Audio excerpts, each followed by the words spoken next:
సూర్యాపేట జిల్లా కేంద్రంలోని పిల్లల సమీపంలో ఒక యువకుడు దారుణంగా హతమయ్యాడు. ప్రేమించి కులాంతర వివాహం చేసుకున్నందుకు యువతి కుటుంబ సభ్యులే ఇలా చేశారని మృతుడి తండ్రి ఆరోపిస్తున్నారు. తుంగతుర్తి మండలం అన్నారం గ్రామానికి చెందిన వడకొండ్ల కృష్ణ అలియాస్ మాల బంటి కుటుంబం కొన్నేళ్ల క్రితం సూర్యాపేటలో భాషానాయక్ తండాకు వలస వచ్చింది. సూర్యాపేట మున్సిపాలిటీ పరిధిలోని పిల్లల గ్రామానికి చెందినటువంటి కోట్ల నవీన్ బంటి ప్రాణ స్నేహితులు.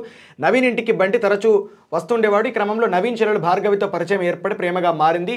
బంటి ఎస్సీ మాల, భార్గవి బీసీ సామాజిక వర్గానికి చెందిన వారు. ప్రేమ విషయం తెలియడంతో బంటిపై నవీన్ కుటుంబ సభ్యులు ఠాణాలో ఫిర్యాదు చేశారు. పోలీసులు భార్గవికి కౌన్సిలింగ్ చేసినా ఆమె వినలేదు. 6 నెలల క్రితం భార్గవిని బంటి పెళ్లి చేసుకొని సూర్యాపేటలోని మామిళ్ళగడ్డలో కాపురం పెట్టాడు. దీంతో బంటిపై నవీన్, అతడి కుటుంబ సభ్యులు కోపం పెంచుకున్నారు. ఆదివారం సాయంత్రం ఇంట్లో ఉన్న బంటిని నవీన్ తన బంధువైన సూర్యాపేట పట్టణం తాళ్లగడ్డకు చెందిన మహేష్తో ఫోన్ చేయించి పిలిపించాడు. తాను బయటకు వెళ్ళి వస్తానని భార్గవితో చెప్పిన బంటి తన ఫోన్ను ఆమెకు ఇచ్చి వెళ్ళాడు. రాత్రి 11 గంటలు దాటినా భర్త ఇంటికి రాకపోవడంతో భార్గవి మహేష్కు ఫోన్ చేసింది. అతడి ఫోన్ స్విచ్ ఆఫ్ రావడంతో భర్త వస్తాడనుకొని ఆమె నిద్రపోయింది. మూసీ కాల్వ వద్ద మృతదేహమై పిల్లల సమీపంలోని మూసీ కాల్వ వద్ద మృతదేహం ఉందని స్థానికులు సోమవారం ఉదయం పోలీసులకు చెప్పారు. దీంతో పోలీసులు అక్కడికి వెళ్లి మృతుడిని ఒంటిగా గుర్తించారు. తలపై రాయితో మోదటంతో చనిపోయినట్లు నిర్ధారించారు. ఇదే ఈ రోజుల్లోపట అసలు కులం ఎక్కడదండి? మా ఇంటికి వాళ్ళు వస్తారు, వీళ్ళు వస్తారు, మేము కలిసి భోజనం చేస్తాము, కలిసి ఒక మంచంలో పడుకుంటాం, ఒక కంచంలో తింటాం. ఈ రోజు లోపల కులం గురించి ఎవరు మాట్లాడుతూ ఉన్నారు?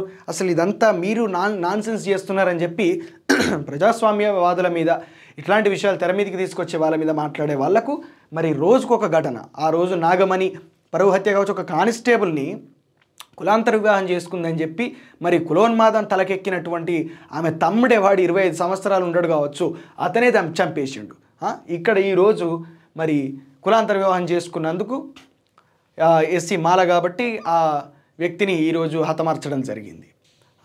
ఈ చుండూరులో కూడా గట్లే జరిగింది కదా, చంపేసి కాలువలో పడేసిండ్రు. అక్కడ కూడా పెన్నా నదిలో ఇందులో పడేసిర్రు, ఇక్కడ మూసి కాలువలో పడేసిర్రు. ఎంత దారుణం అండి ఇది! కులం లేదు అని చెప్పి మనం అనుకుంటాం. కులం లేనప్పుడు కులాంతర వివాహాలను ఎందుకు వ్యతిరేకిస్తున్నాం? మనం కులం లేదని అంటున్నాం కదా. మనువాదము లోపట, మను ధర్మం లోపట కులమే లేదు అని చెప్పని అన్నప్పుడు కులాంతర వివాహాన్ని వ్యతిరేకించవలసినటువంటి అవసరం ఏంది? అందరం మనుషులమే కదా, అందరం ఒక్కటే కదా. ఇదేంటిది? ఇది రిజర్వేషన్ బేస్డ్ క్యాస్ట్ సిస్టమా, క్యాస్ట్ బేస్డ్ రిజర్వేషన్ సిస్టమా? ఇది దుర్మార్గులు కొందరు మాట్లాడతారు ఇంటర్వ్యూలు ముంగట కూర్చొని పని పాట లేక. ఒక మనిషిని చంపడం అంటే ఎంత దారుణమైనటువంటి చర్య! ఎక్కడి నుంచి వచ్చింది ఈ సంస్కృతి?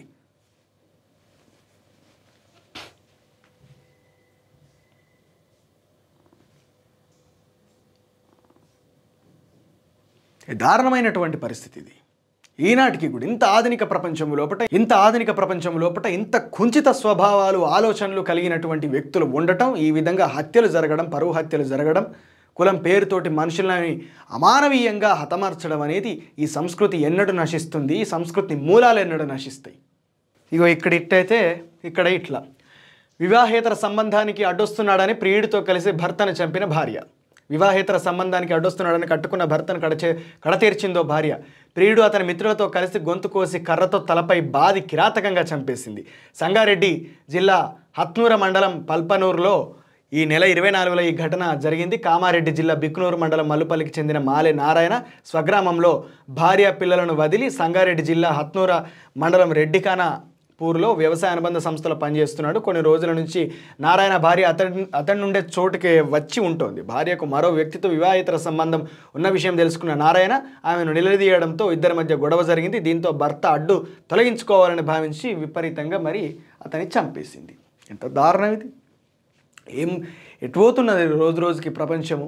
ఇంత విచ్చలవిడితనము, ఇంత దారుణమైనటువంటి ఆలోచనలు, ఒక మనిషిని చంపాలన్నటువంటి ఆలోచన ఎట్లా వస్తున్నది? ఇంత కిరాతకంగా ఎందుకు ప్రవర్తిస్తున్నారు? ఇది ఒక కౌన్సిలింగ్, విద్య మెయిన్గా ఏమిటంటే ఎడ్యుకేషన్ అనేది సైంటిఫిక్గా లేకపోవడం వల్ల ఒక పితృస్వామిక భావజాలం నుండి ఒకటేసారి పెళ్ళుబికి మీదికి వచ్చినటువంటి ఆలోచనలు మాత్రమే ఈ విధంగా ప్రవర్తింపజేస్తాయి. కాబట్టి వీటిని మనం ఎట్టి పరిస్థితుల లోపల కూడా నెక్స్ట్ జనరేషన్ ఈ జనరేషన్ ఎట్లాగో మారది అనుకుందాం. నెక్స్ట్ జనరేషన్ కన్నా ఈ కులం, మతము ఈ జాడ్యాలు అంటకుండా స్వేచ్ఛతోటి సైంటిఫిక్ ఎడ్యుకేషన్ అనేది ఇవ్వగలిగితే అంతకు మించి మనం సమాజానికి కాంట్రిబ్యూట్ చేయగలిగింది ఏం లేదు. ఒక నూతన నవ సమాజం అనేది నిర్మాణం అప్పుడే జరుగుతుంది. నెక్స్ట్ జనరేషన్ కన్నా అది ఇద్దాం.